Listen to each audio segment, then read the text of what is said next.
Welcome to the Ballroom Dance Channel.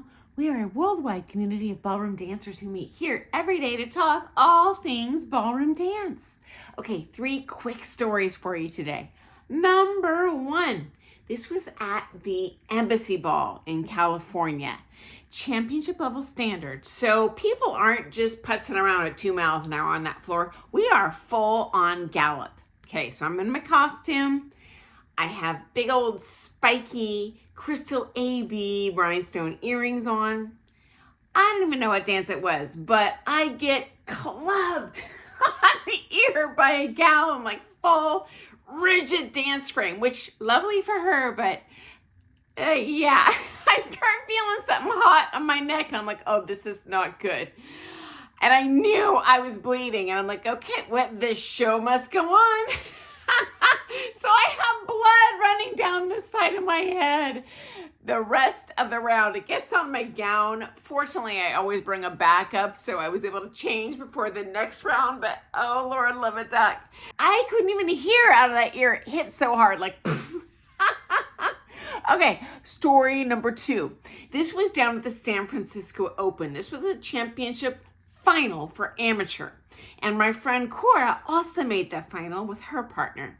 So the way this thing works in the open amateur, if you make that final, you do essentially like a little show dance before you do your actual dance. They call it test dance or something. Anyway, it's randomly assigned. So each couple is given one of the 5 dances. And poor Cora takes off her shoe and she shows me her foot. And it is so blistered on the front toe. It is like bloody on the inside of her foot. And she's like, oh my gosh, I'm praying I don't get a tango. I can't handle the pain in these shoes.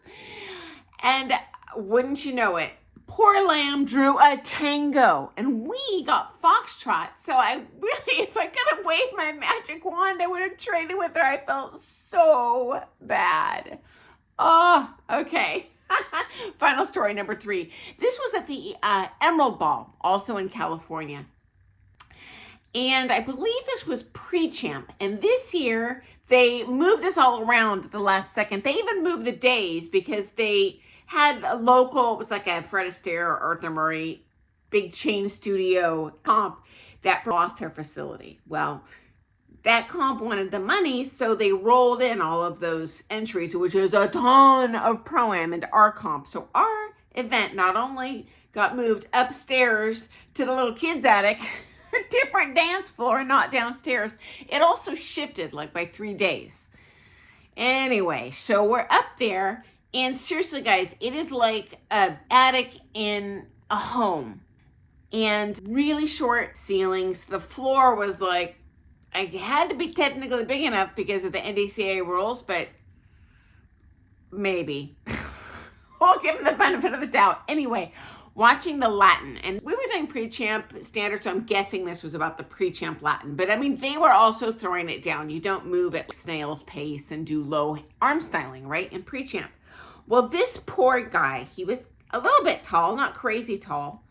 He lifts his hand up and he jams his fingertips into the ceiling and blood running down his arm. Ends up he broke his wrist in the comp doing that. And you know what? He took it like a champ.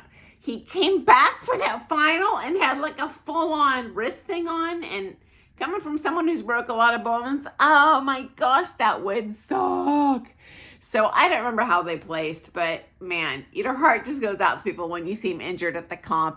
So those are the only ones I've seen involving blood and guts, but I have seen many injuries. Okay, guys, actually probably more painful and gruesome in the long run than those, but yeah, that happened.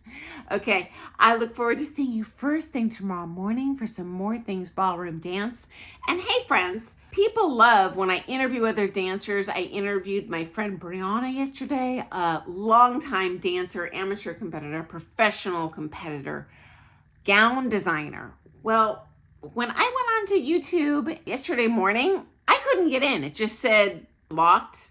And it wasn't me blocking the site. I was blocked by YouTube. Now, no way I did anything to get blocked.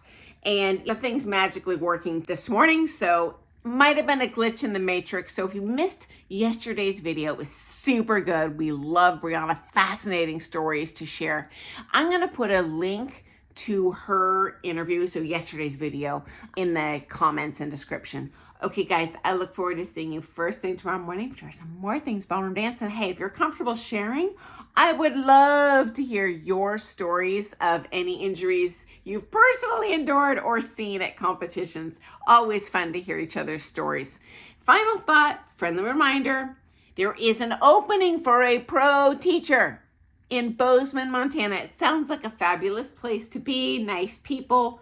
It's not a good fit if you're really hardcore banking on that pro-am clientele. It's a very social clientele, but that does mean it's low pressure, loads of fun, lots of creativity. So if you have that sparkling personality and can teach social dance real well, hey, consider moving out there. That community needs you. And I know many of you have emailed me asking, okay, where's the hot market to teach right now? Mine is saturated, blah, blah, blah. So Bozeman, Montana, guys, I hear from a super reliable source. That would be a great opportunity for you.